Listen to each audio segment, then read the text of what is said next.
to discuss dry canning. It is super duper awesome. This is not a video that I'm going to film a step-by-step how to. I'm just going to tell you how to do it and show you my notes, and you can grab a little screenshot of those suckers if you want at the end. It's really quick and easy. Your food lasts for 15 to 30 years. It kills any bug larvae that might be in there. So it's a really good alternative to vacuum sealing, because vacuum sealing, obviously you don't kill the bugs, and you can still get punctures in plastic and things like that. And if you're vacuum sealing in glass, obviously this is going to last exponentially longer. So I've done it for about 3 years now. I learned how to do it off of YouTube. There are a million videos on how to do it. I'm going to go over the video that I saw and the pros and the cons of it, and I think it's a wonderful idea, and I think that everybody should incorporate it into their lives that does canning. I've been doing like water bath canning for probably like 20 years. It's you know, growing up in a family of farmers, it's just what you do, and half preppers. So anyway, figure out what size jar you want to use. Mason jars, of course. If you're going to be using, let's see, I'll give you the cook times. How about that? So basically, if you're going to be using a half-gallon mason jar, you're going to cook it for 1 hour and 50 minutes, 150. If you are using a quart mason jar, like I just happen to have, because you can't find half gallons anywhere, it seems like, you're looking at 1 hour, and then pint jars are about 45 minutes. So basically it's all, you're setting your oven, preheating it to 225 degrees. You're going to make sure that you sterilize everything. 2 different methods minimum. What I do is I hand wash them, and then I put them into a like a commercial grade sanitizer solution, basically in water. And then I also put them into the oven for a third sanitization method, which is actually was recommended as the second method in the original video that I saw.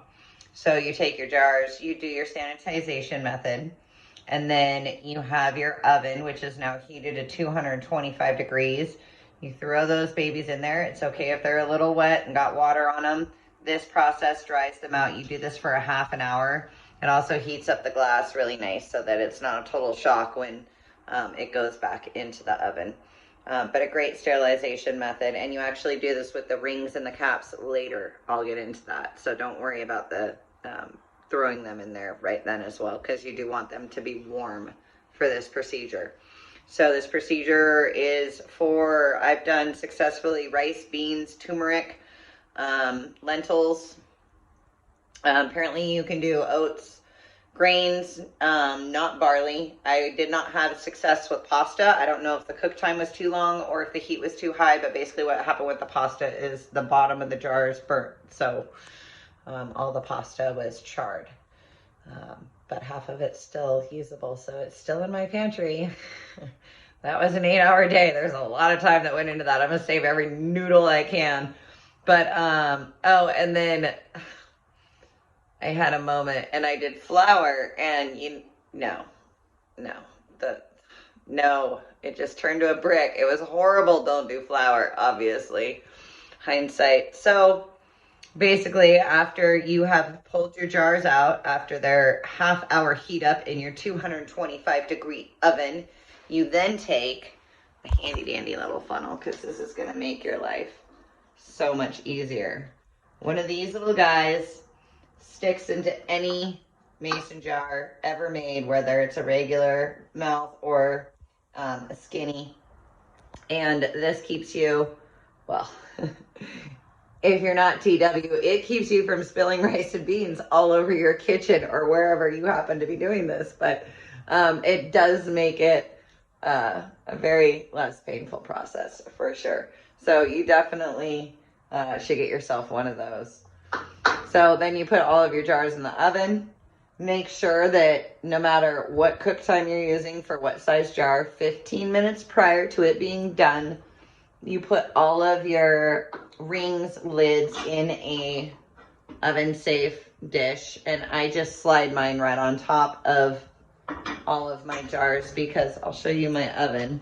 It's ancient. I love her. This is Olivia. Say hello, Olivia. This is a 1936 Wedgwood. And so she has room, but not a lot of room. So anyway, do that. And then pull them out when they're done. Make sure you're protecting yourself from heat, obviously, please. Set them out somewhere. They're really close by. I have a butcher block on wheels that I roll around, which is, I just set it up next to the stove. It makes life phenomenally easier. But you pull them out, you immediately cap them. Get all them suckers capped up. Now what's going to happen? 2 important things. In the next probably 10 minutes or so, you're going to start to see moisture accumulate on the inside of the jar. This is why my flour turned to a brick. That you're baking it with moisture. So you're going to see moisture accumulate. It's okay. I freaked out when I first did this. Don't freak out. It's normal. It will reabsorb within about 24 hours, usually like 12 to 24. Biggest thing to remember to do is to check your seals. So in about 20 minutes after you cap them and you get a nice snug little fit on there, you should start to hear them dink.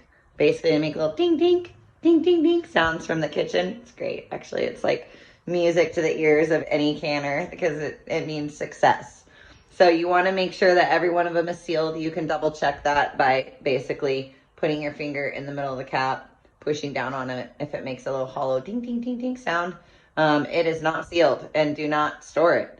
And when you do store them, make sure that you write on the top what it is, long grain brown rice, the date that you're doing it. Again, supposedly this works 15 to 30 years. I've tried it for 3. Be an adult, look up, double check all of my information. I am by no means saying that you will not get yourself sick or do something stupid in this process, because we're all human, and you shouldn't take my word for it. I'm kind of been a prepper canner my whole life. So for me, I'm like, just me, whatever. Make sure when you're storing these, you're not stacking them more than 2 tall. What that does is compromise the seals with the rings. A lot of people don't even store canned goods with the rings on, to be perfectly honest. You do want to check them every so often. I probably check mine every I'm really bad about it, 6 months, maybe. Make sure there's nothing funky growing in there. Ooh, no creepy crawlies, which there shouldn't be because there's no air. But yeah, so supposedly 15 to 30 years. I mean, that's a score for the prepper world. So happy canning. Take care. Let me show you my notes so you can snap a little screenshot of that, because you guys are awesome and waited for me to finish chatting. But I love doing it. Get the kids involved. It's great. It's a great pastime. One of my best memories is my mom teaching me how to can. Can you see that? I'll get my face out of there. Super easy, guys. I did like 60 quart jars in 6.5, 7 hours, start to finish.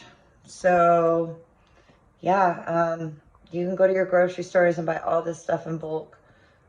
Just talk to anybody in there. It's usually cost plus 10, plus 20%, something like that. So you can get a lot of food, staple food, for really cheap, and then, just prep it up. Make everybody happy.